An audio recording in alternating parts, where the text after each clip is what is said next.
Your business partner wants to buy you out. What do you do? Today, I'm going to share with you my 8 tips for securing a winning outcome from this challenge that you're facing.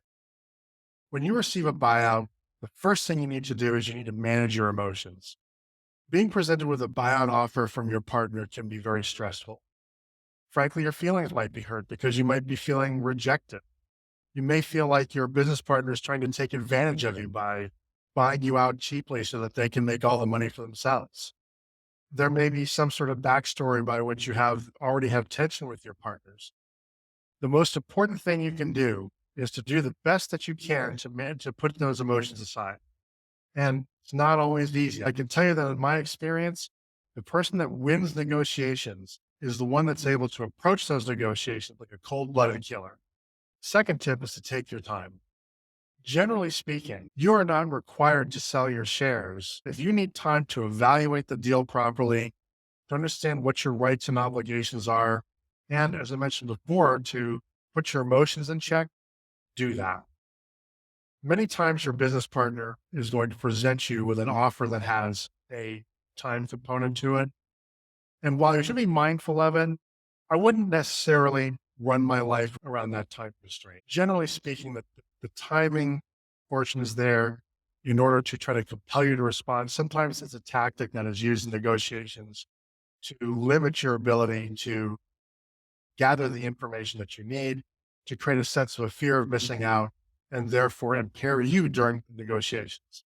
Don't fall into that trap. The third tip is to make sure that you read your shareholder or operating agreement. Understand what your rights are as a shareholder who's being bought out. There may be a process that you agreed to back when you entered this partnership or entered this company as a shareholder that sets forth the exact process, terms, pricing by which that buyout will take place. Now, you and your partner may decide that those provisions don't make sense. You're going to agree jointly to set them aside. But if those provisions benefit you in particular, you should know what those provisions are so that you can maximize your value in the transaction, make sure that your rights are. This leads me to my fourth tip, which is to get your attorney involved. Don't go this alone. Chances are this is going to be one of the most important decisions you ever make in your career. It will be one of the most financially impactful, and there are lots of legal pitfalls that can occur along the way. I have clients who themselves are attorneys that don't represent themselves in a buy-sell agreement. And this is, I think, one of the smartest things that they could possibly. It should not be the company attorney. You need an attorney that is working for you. Unless you're working on a very big and complex transaction, it's not necessarily going to cost you a ton of money, but the return on investment with good legal counsel to make sure that your rights are protected and you get the maximum value out of the transaction. It's just one of the best investments that you can make. My next tip is to not respond to any offer that's not made in writing. Many times your partner is going to try to throw up trial balloons with you or try to get you into informal conversations in order to try to feel you out in terms of what you want out of the transaction, what you're willing to do, what you're not willing to do. You shouldn't respond to this for a couple of reasons. Number one, what your partner is trying to do is they're trying to be passive aggressive. They're trying to get you to effectively make the first offer, which is not your place. If they want to buy you out, they need to make the offer to which you should be responding, not the reverse.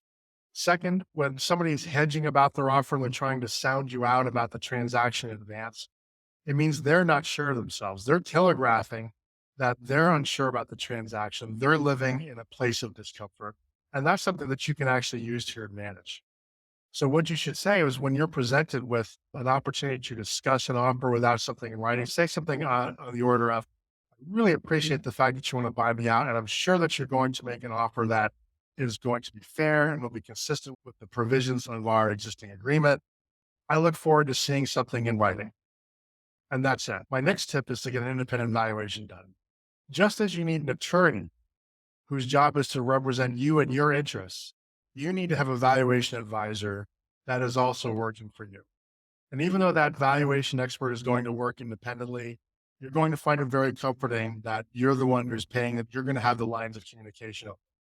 Even if you and your business partner agree to jointly have a valuation done, you're going to want to have one done independently so that you can appropriately critique the evaluation that was done jointly for the two of you so that you can appropriately challenge or not the value conclusion and the methodologies and information that were used to reach that conclusion. My next tip is to decide what it is that you want.